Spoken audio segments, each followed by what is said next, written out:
Hey guys, so there's a lot of stuff that floats around about pistons. There's all the time new pistons coming out and things being said and this and that, and it's hoo-ha, there's brand new stuff that's happening. So there's kind of some minutia. So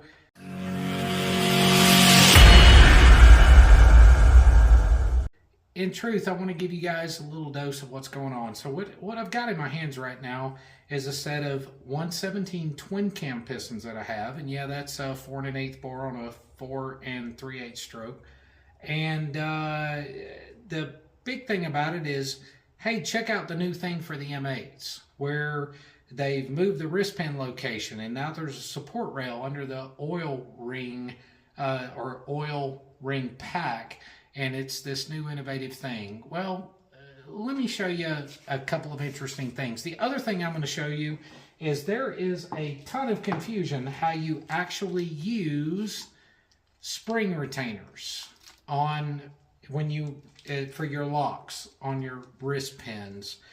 I'm going to show you how to do these things right. So y'all come in and take a look. Let me give you a little history. First off, this is nothing new, and what I'm referring to is when you look at your oil pack here that goes onto your piston, you'll notice that the wrist pin is up here inside the oil pack. And the idea is, hey, this is crazy innovative, but now you have to use a support rail that goes in here after you install your wrist pin, and now you use a support rail, and this is crazy innovative. Guys, truth is, this is nothing new. I've been designing pistons for motorcycle and automotive companies for decades, and this is absolutely nothing new. I can go back to some of these plastic prototypes that have existed. This is for Harley. This is actually one of the first 107 pistons that was developed in the early 2000s. You'll notice the wrist pin location is well into the oil pack. This required a support rail. We can go back to some old boxes I have here. Never mind, I marked out Tom P. Some of you may remember who that guy is. These had that as well into the oil ring. These were prototypes for 107s back in the very early days. Big block Chevy piston. I marked out who this belonged to. This was a world-renowned and very famous Top Fuel dragster guy. His big block Chevy piston that saw many, many quarter-mile runs. Magically, the wrist pin is up inside the oil pack, and guess what it needed? It needed a massive support rail in order to support that. This technology is absolutely nothing new. So when we move into the 117 twin cam piston, even down into the recent M8 pistons for the 121s and all the stuff going on, a lot of people are saying, hey, we did something crazy. We moved the wrist pin up and now it requires a support rail. Guys, I'm sorry to tell you, this is nothing new. This has existed for absolutely forever. And I tell you this, you can have confidence in it provided the rest of the piston is engineered properly. So I've been doing this for years.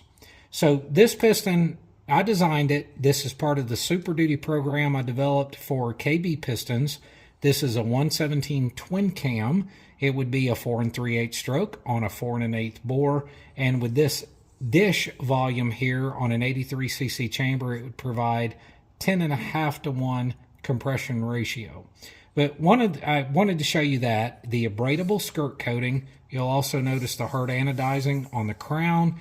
But the hard anodizing also extends into the top compression ring, which considerably adds to the rigidity and longevity of the piston being this far in. But the detail of this is it has to be manufactured for this, because when you do this hard anodizing, it actually takes up some clearance in here. So the piston has to be specifically manufactured. The width of this top compression ring groove has to be manufactured to allow that clearance. So there's a big difference between buying a piston that has hard anodizing on the crown up to here versus having it to here. All right? It has a hardness. It adds resilience. It adds resistance to any detonation events that could erode in this area right here. But the biggest thing is the piston has to be manufactured for this, because this hard anodizing takes up space. This groove has to be cut to accommodate that. But anyway, I say all that and I digress.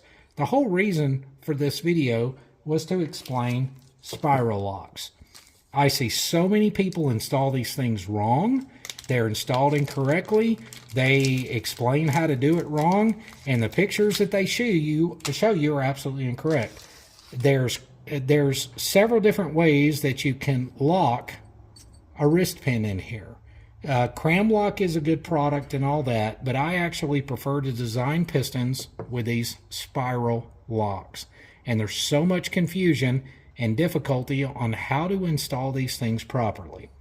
So what I start with, if I look at the top of this custom piston that I designed, we're looking at, this is a front piston, and we know it's a front because this is the largest here, which is going to represent my intake valve.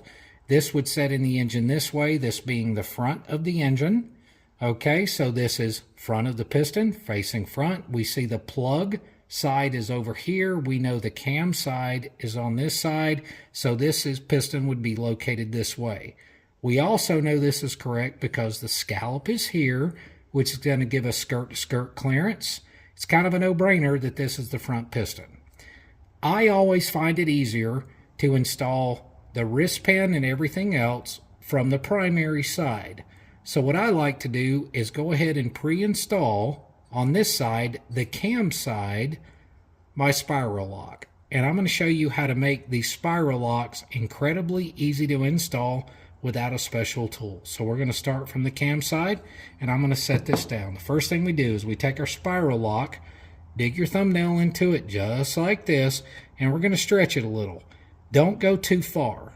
What I want to do is just put my thumb in here and work my way around, spread it open just enough that I can fit my thumb inside these gaps, just like this, and work my way around slowly. The reason I like these things, if any of you guys have worked with the cram locks or the wire retainers or anything like that, you know that it's tough to get them inside here. And if you ever lose control of them, they go pew and they take off across the shop, or they drop down in the engine case if you're not smart enough to put covers on the case or whatnot.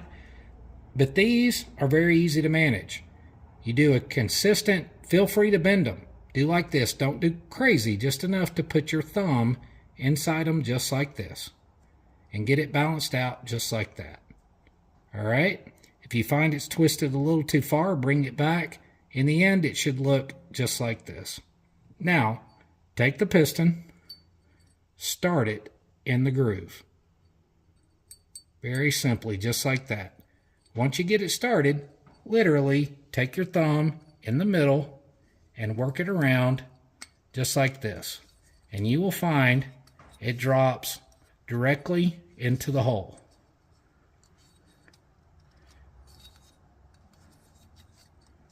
And work your way around. Snap, just like that. It's solid and in there. Now, this starts the basis of it. When you mount this in the engine, of course, you're going to put your wrist pin through, and you'll be left with the other side.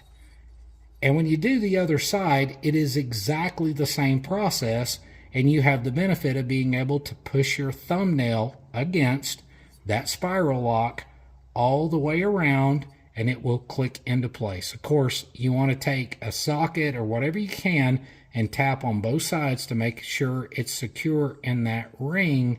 And as you can see, you can get that thing locked in there solid without any damage to the piston, the bore, the cutout, or anything like that. Then enabling you to put in your support rail here, your rings and stuff from there. That is the absolute easiest way. And the other reason I like these spiral locks is there's a little bit of a notch right here at the end of it. So if for some reason you realized you made a mistake during the assembly process, or if you ever had to take it back apart, you can slide a tiny pick in there or a screwdriver and pick that corner out and be able to remove this spiral lock without damaging anything on the piston, yet it's still incredibly secure. So that being said, The idea of the support rail on a piston, guys, is not new. It's been around for a very long time for stroker engines, 383s, 400 or small blocks, and then becoming 400 stroker engines, things like that. It's really not anything new. It's just a way to geometrically fit stroke, bore ratios, rod lengths, and stuff inside of an engine. So don't get caught up in that minutia. And when you see these spiral locks, don't be afraid of them. They work. I love them. Just put them in right, and that's pretty much all there is to it. So guys, take a look at the YouTube channel. Be ready. We've got an awesome video coming, the formal announcement with the Gems Fat 6 transmission for the late model bikes, and then we're also going to be talking some serious crankshaft stuff. I've got some big announcements coming from S&S and A1 and Mike Beeland and all kinds of things happening. So make sure you subscribe, youtube.com/Kevin Baxter, and stay tuned. Appreciate you guys. Have a great weekend. Take care of yourselves. Have a good one. See you.